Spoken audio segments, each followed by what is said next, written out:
Hi, Tammy. How are you? Hi, Sid. I'm great, thanks. How are you doing? Honestly, it's been too hot. Yeah, I've heard about the weird weather especially in Durban, and strange enough, in Johannesburg, where my house is, they've had roads washed away. So it's been really crazy with the weather in South Africa. Yeah, but as usual, it's always a pleasure to catch up with you, especially on today's topic on expat Yeah. kids and teachers and the real challenges abroad. So, to get this going, my opening question to you is what are the biggest challenges expat children face when adapting to a new education system and culture?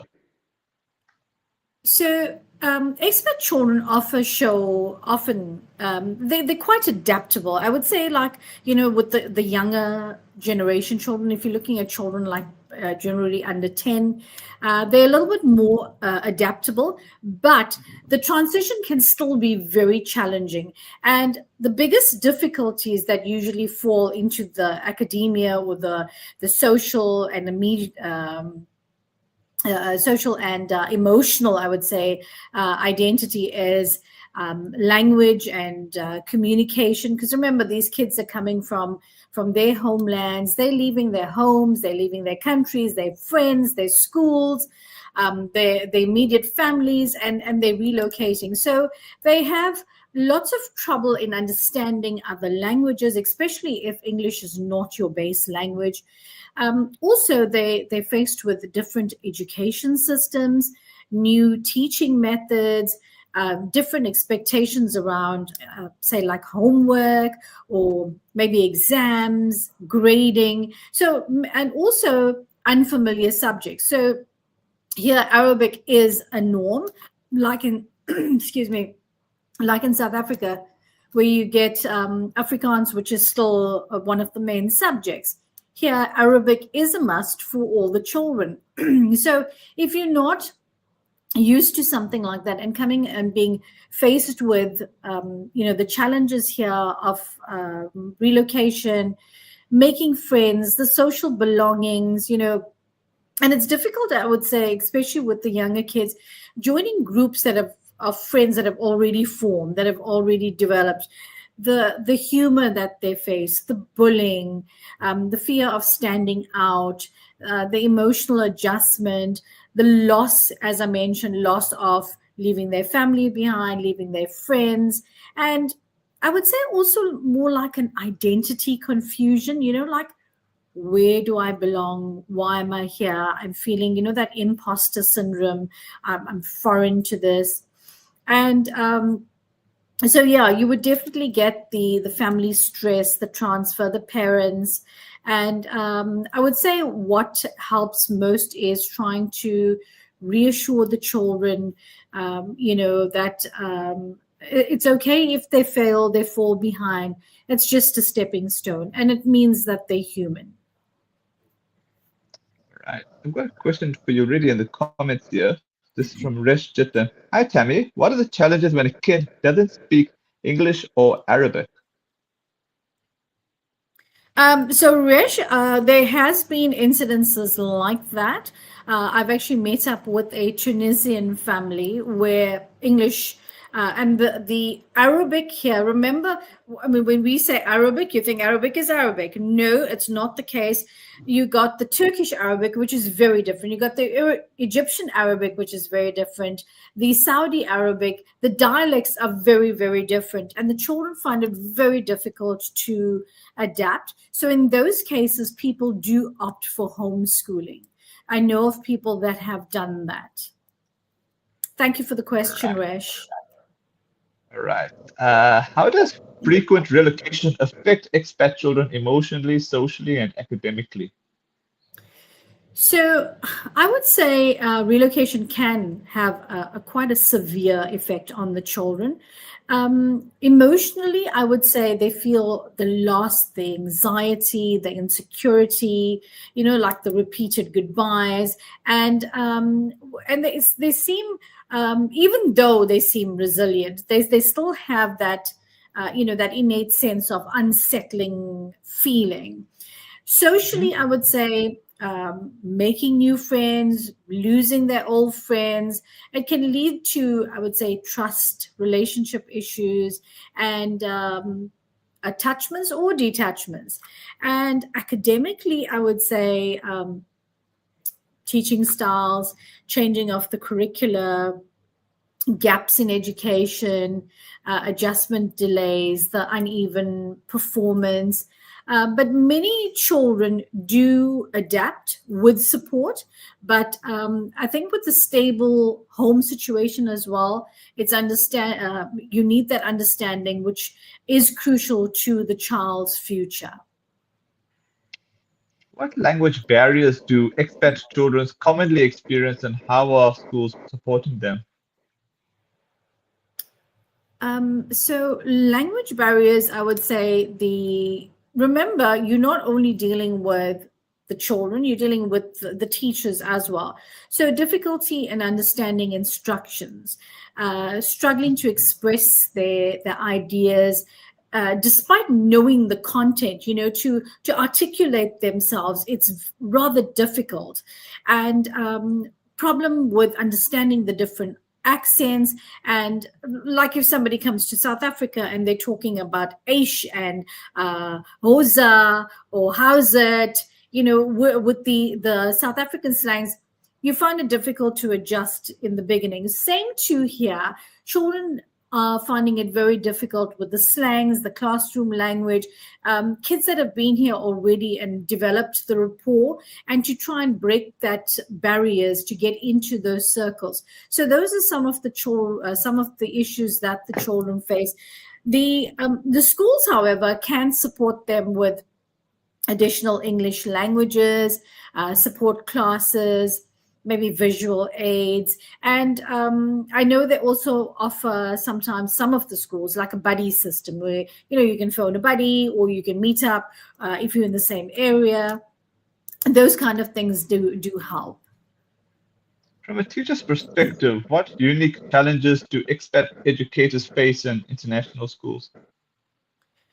So, from a teacher's perspective, I would say the cultural adjustment, adapting to new cultural norms, student expectations, the parent-teacher dynamics, and also if I had to compare the South African schools to the Middle East, I'm not just saying the UAE, but the Middle East schools, here it's run as a business, like you're going to a 9-to-5 job. Whereas in South Africa, it is you've done your syllabus for the day, come 2-3 o'clock, you're done, you can go home. Unlike here, where the teachers spend the full day in the classroom, they still got to prepare the lesson plans, do the preparations for the day, for the next day, for the week, the month, etc. So a lot of the people I know, because I've been in recruitment as well, and I've recruited a lot of people, a lot of teachers, I would say, where the teachers come across here, they think, oh, wow, this is a brilliant salary. And they're coming here, they're not realizing that, do you give up that peace of mind, that free time in South Africa, where you come here for the exorbitant salary, but you're giving up you are going through the mental stress, the curriculum transition, adjusting to the unfamiliar teaching ways. You also have high turnover here. I know of a lot of people where they don't even see their 3 months through, and they want to go back to their hometowns because they can't adjust to that strictness of teaching here, and also balancing what parent expectations are. Also coupled with that is also the language barrier. And at the end of the day, teachers are human too, but parents fail to realize this, and they put so much of pressure on the teachers. So that personal adjustment in handling the relocation, the visas, the housing, the being away from the family while teaching. In short, I would say expat teachers, they need to have a thick skin, and they need to have that emotional maturity to deal with the challenges and the changes to properly adapt themselves. How do cultural expectations between parents, students, and schools sometimes create tension in expat environments? So it can create tension because Hmm. parents and students often come from different cultural backgrounds where the parents' expectation does not meet their whatever their disciplines, I would say. Student behavior, what's considered respectful in one country might be the quiet obedience may be seen as disengagement or disinterest, those kind of things. And then the school practices as well. There's a few schools here that practice stuff in a very different way. So international schools promote, some of them promote more open communication, child-centered learning.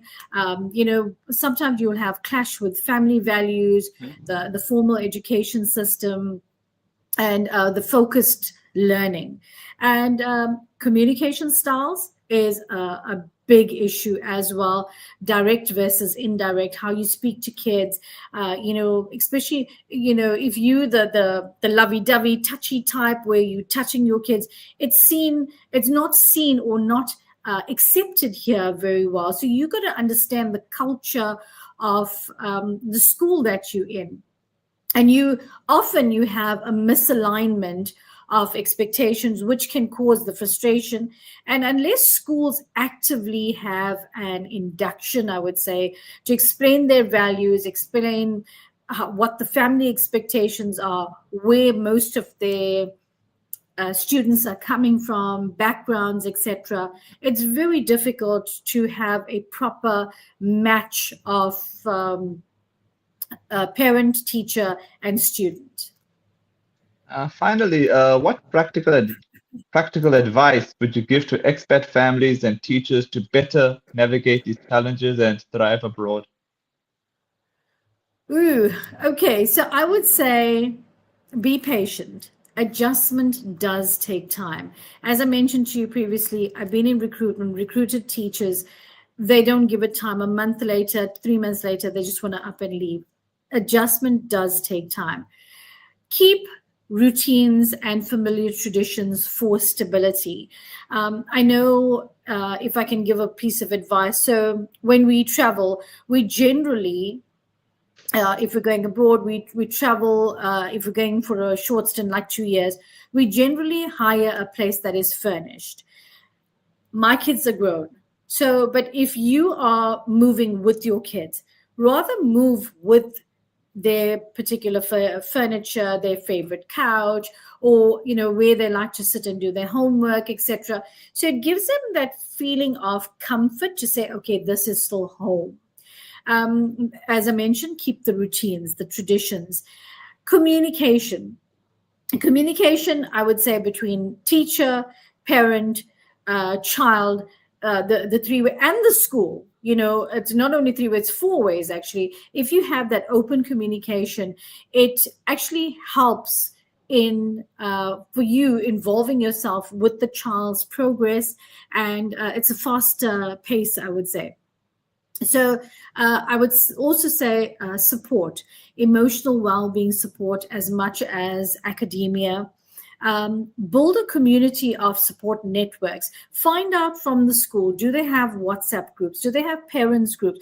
Get involved in those various groups. So you need to understand the culture, the dynamics, the consistency, and empathy that would help everyone, to thrive when they do come abroad. All I've got to say, thanks once again for your time, and we'll catch up again soon. Absolutely. Lovely chatting to you all, and happy holidays to all the listeners. Love and light. Likewise.